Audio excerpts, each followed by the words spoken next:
Bonjour à tous, j'espère que vous allez bien. On se retrouve aujourd'hui pour réaliser un magnifique petit sapin de Noël au crochet. Le modèle que je vous propose aujourd'hui est vraiment très facile et rapide à confectionner. Dans cette vidéo, je vais vous montrer comment le réaliser à partir d'un simple carré granit. Vous allez pouvoir réaliser de magnifiques petits sapins de Noël au crochet pour vous ou à offrir à vos invités. Vous allez pouvoir retrouver la liste du matériel directement en description ou en cliquant dans le petit i en haut à droite. Vous allez avoir accès à la fiche produit. Pour ma part, j'ai utilisé le fil Starlight Christmas de chez Hobbii qui est un joli mélange de laine retorsée avec un fil réfléchissant. On est sur un joli mélange de laine volumineux qui est retorsé avec un fil réfléchissant, ce qui vient refléter toutes les sources lumineuses, notamment dans l'obscurité. J'ai essayé de vous faire des miniatures qui mettaient justement en avant cet aspect. J'ai vraiment adoré le travailler, je trouve qu'il est idéal pour les débutants, il se crochette et tricote très facilement et l'énorme plus de ce fil, c'est qu'on peut le laver en machine à 40 degrés et je trouve que c'est vraiment non négligeable, surtout si on veut avoir des ouvrages qui durent dans le temps. La fiche PDF est disponible directement dans le petit i en haut à droite ou sur mon site internet www.lecrochetdeplume.com. N'oubliez pas pour les membres ayant souscrit à la chaîne de télécharger vos 2 PDF offerts au choix sur le site. Et sur ce, on est parti avec le tutoriel. On commence par réaliser un cercle magique que l'on vient bloquer avec une maille en l'air. On fait ensuite une maille serrée, une maille en l'air qui compte comme notre première bride. Un jeté. Dans notre petit cercle magique, on vient faire une bride et une deuxième bride. Un jeté, on passe, un jeté, on ramène, un jeté, on passe à travers 2 boucles, un jeté, on passe à travers 2 boucles. On a donc 3 brides, 1, 2 et 3. La première bride étant la maille serrée et la maille en l'air que l'on a réalisée. On n'a pas fait 3 mailles en l'air pour monter cette première maille, car sinon on aurait eu l'aspect d'une petite chaînette et pas un joli rendu avec de jolies finitions. On fait ensuite 2 mailles en l'air, 1 et 2. Un jeté, toujours dans notre anneau, on vient refaire 3 brides. 1,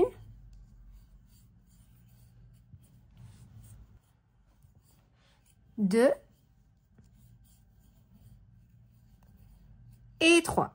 Et on répète donc 2 mailles en l'air, 1 et 2. Un jeté, on refait 3 brides. 1, 2 et 3. Encore une fois, 2 mailles en l'air, 1, 2 et on refait 3 brides. 1, 2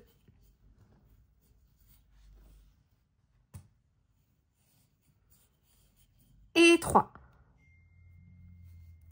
On refait 2 mailles en l'air, 1, 2 et on va venir piquer dans notre première bride. Donc là, on avait fait la maille serrée suivie de la maille en l'air. On vient piquer au niveau donc de la maille en l'air, comme ceci. Et on fait tout simplement une maille coulée. On tire sur la boucle et là où le fil dépasse à l'arrière, on refait passer le crochet. On récupère notre boucle sur le crochet et on la fait passer à l'arrière, comme ceci. Une maille en l'air et on coupe.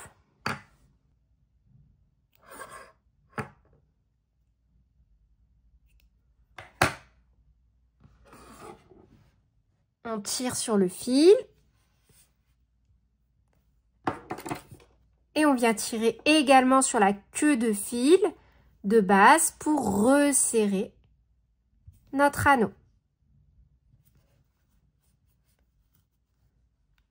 On a donc réalisé le premier tour. Pour le tour numéro 2, on utilise une autre couleur si on le souhaite. Après, vous pouvez très bien réaliser ce modèle de façon unie. C'est à vous de faire en fonction de vos goûts et de vos envies. Donc, on se remet au niveau d'un angle, peu importe où. On rattache notre fil. Un jeté, on passe. Une maille en l'air, petit nœud de sécurité.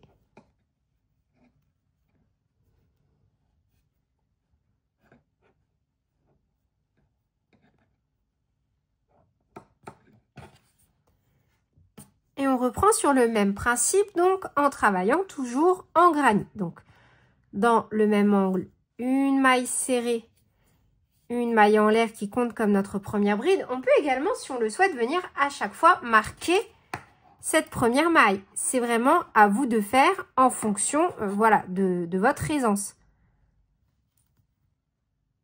Hop.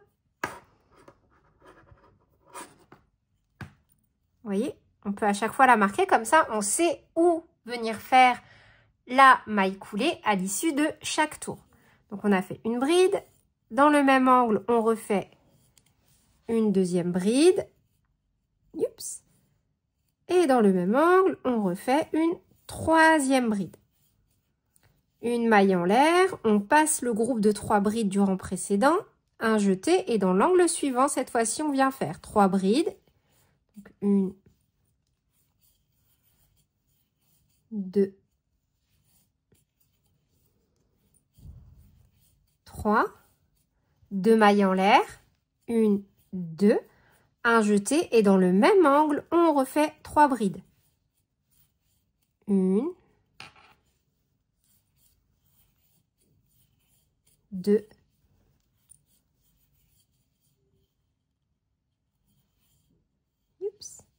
3. Une maille en l'air, dans l'angle suivant, 3 brides. 1, 2, 3, 2 mailles en l'air, et dans le même angle, on refait 3 brides. 1, 2 et 3. Une maille en l'air, dans l'angle suivant, 3 brides. 1, 2,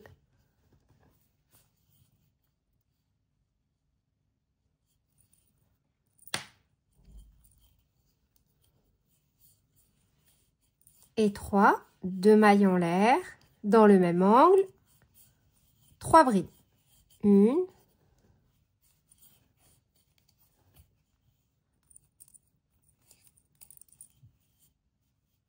2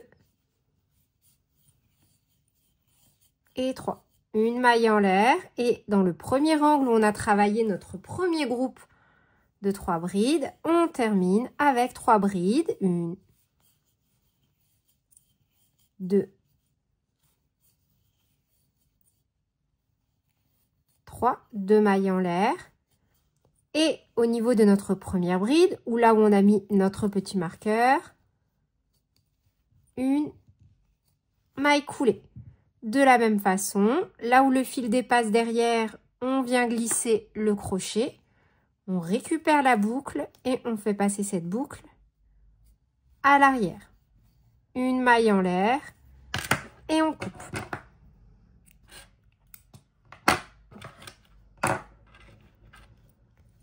Voilà pour notre tour numéro 2. On retire le petit marqueur et avec, pour ma part, ma couleur verte, ma dernière couleur, idem, on se remet au niveau d'un angle, peu importe lequel. Un jeté, on passe, une maille en l'air, petit nœud de sécurité.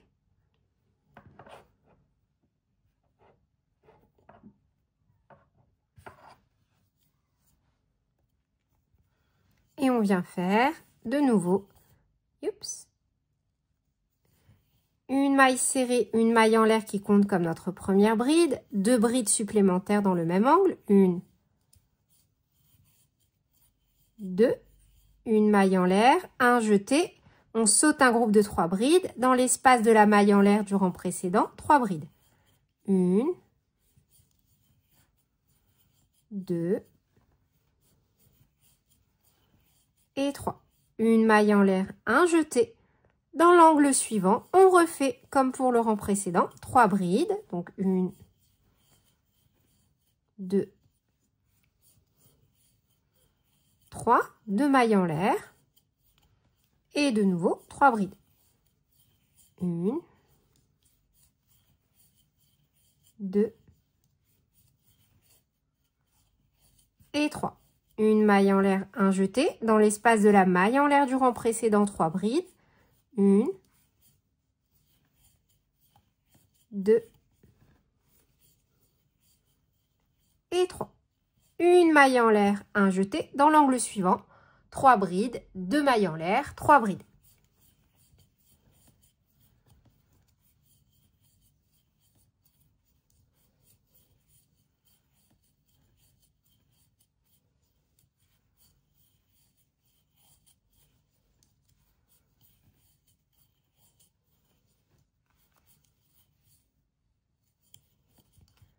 Une maille en l'air, dans l'espace de la maille en l'air du rang précédent, 3 brides.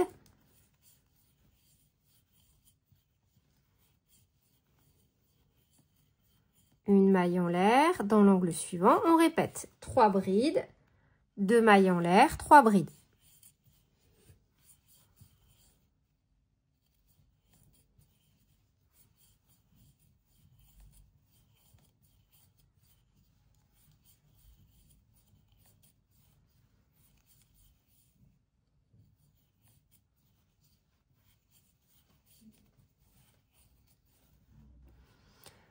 Une maille en l'air, dans l'espace de la maille en l'air du rang précédent, 3 brides.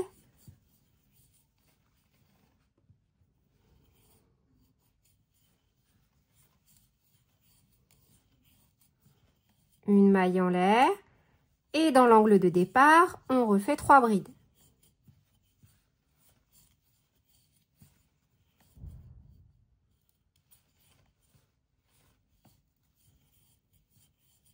Deux mailles en l'air.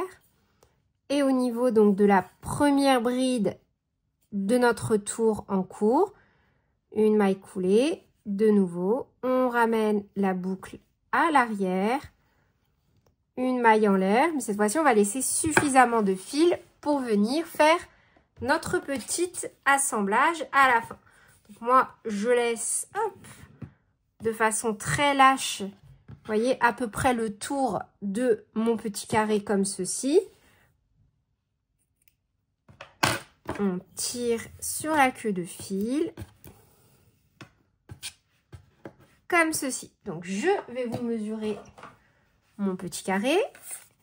J'ai un carré de environ 11 cm, donc forcément sur 11 cm. Je vais maintenant donc venir saisir mon fil de jute et d'un angle à l'angle opposé, je vais faire une fois, deux fois et je vais donc couper mon fil. Hop. Vous pouvez, si vous le souhaitez, donc venir glisser des petites perles au niveau de votre fil de jute. Donc moi, je ne vais pas le faire. Donc une fois qu'on a coupé notre fil, on va venir faire un petit nœud au niveau des deux extrémités, comme ceci, oups, pour tout simplement le bloquer.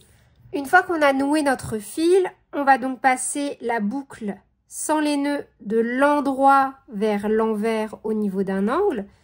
Puis on va venir repasser cette même boucle par-dessus en la glissant à l'intérieur, comme ceci. Hop, comme ça, vous voyez, le petit nœud ici va être à l'intérieur de l'ouvrage. On va avoir quelque chose de beaucoup plus propre. Donc voilà pour le rendu. Donc juste moi, ces fils-là, je vais venir rapidement les cacher. Donc, déjà, hop, j'aime bien venir à chaque fois sécuriser mes nœuds de mes anneaux magiques. Donc je vais revenir faire un petit nœud de sécurité.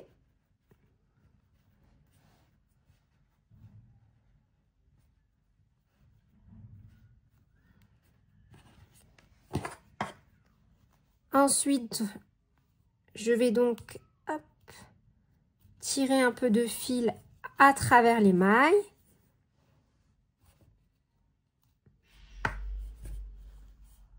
Pour ne pas couper trop proche du nœud. Idem donc, hop, avec ce fil. Donc là, on est sur l'envers de l'ouvrage qui ne va pas se voir. Ça va être l'intérieur de l'ouvrage. Là, et le reste. Hop.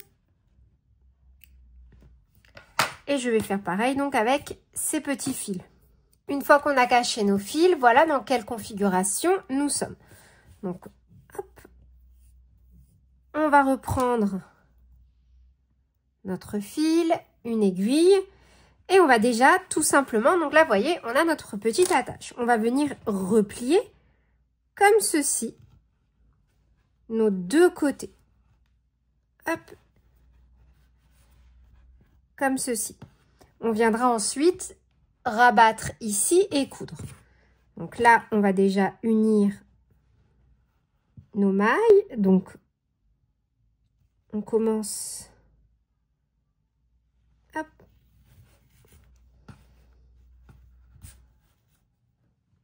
En faisant bien correspondre, donc angle en face de l'angle.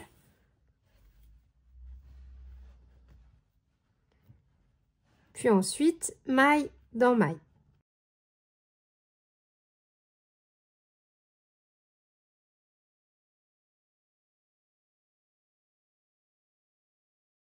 Après, je vous laisserai également en description de cette vidéo plusieurs techniques d'assemblage. Comme ça, vous serez libre de choisir celle qui vous convient le mieux. Donc là, gardez juste à l'idée pour avoir de jolies finitions qu'il va falloir venir assembler maille dans maille.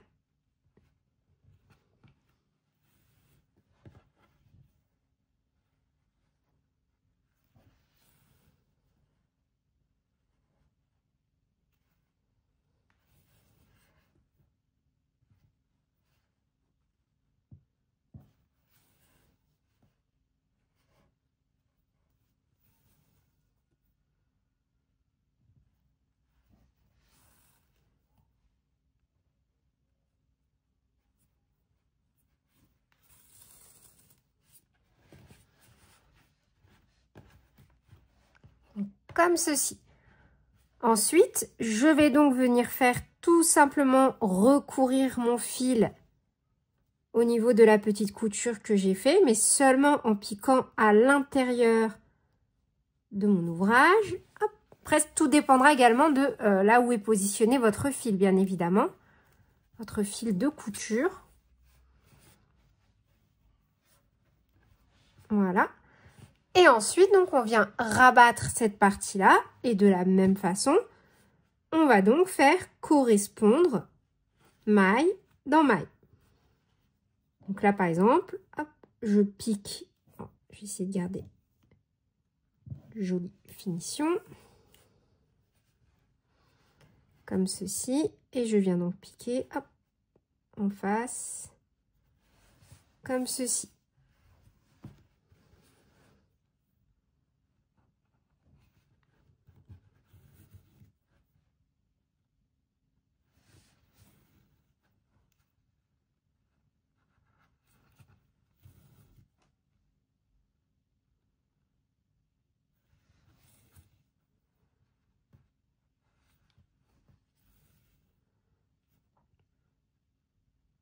Et idem que pour tout à l'heure, je refais courir mon fil en piquant avec l'aiguille seulement au niveau de l'intérieur. Toujours en détendant, vous voyez, pour ne pas trop serrer si comme moi vous faites à l'aiguille. Et je viens donc faire la même chose de l'autre côté.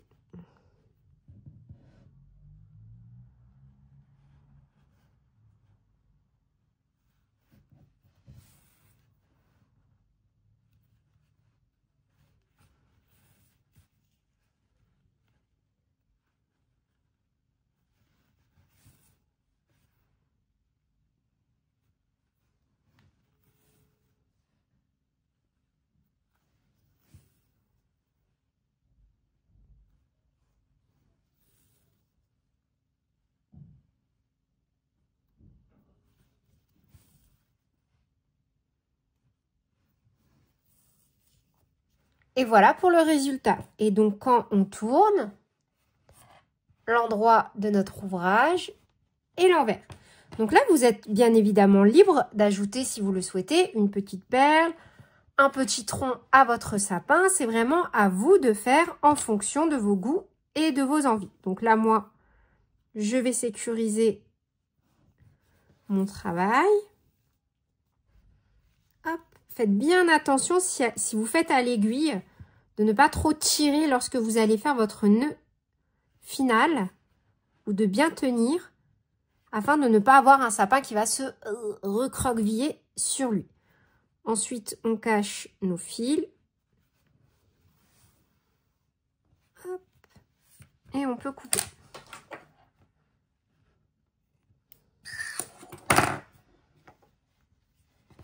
Et voilà.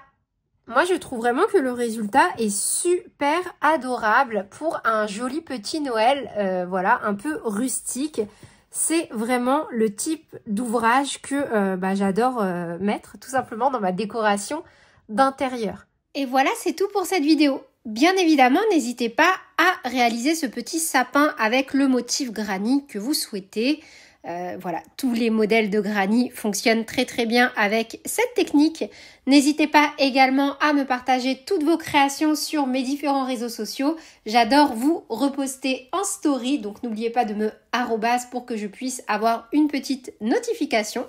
Sur ce, plein de bisous, prenez bien soin de vous et à très bientôt pour de nouveaux tutoriels. Salut!